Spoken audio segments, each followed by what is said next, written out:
Wait, how come the price of 24 karat gold in Mumbai is 1,22,240 rupees, but in Chennai it is 1,23,550 rupees? You must be wondering, isn't gold supposed to have one price? What is going on here?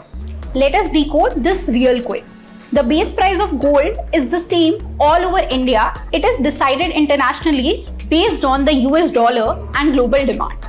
Then why does the final price across states in India vary? It changes due to state taxes, transport costs, and jewelers making charges.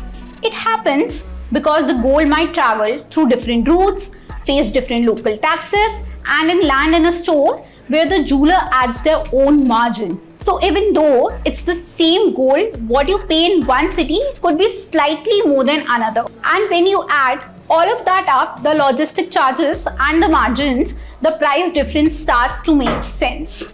But here is the thing, if you are buying gold as an investment, these extra costs can quietly eat into your returns. That is why many investors today are exploring smarter alternatives like ETF gold and gold mutual funds, where you can earn predictable returns without worrying about making charges or storage.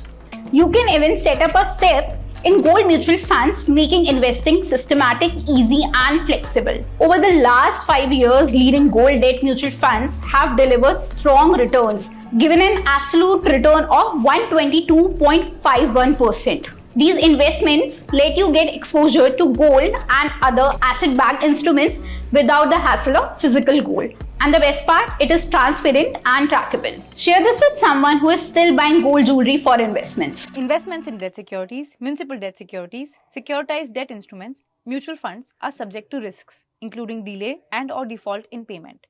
Read all the offer-related documents carefully.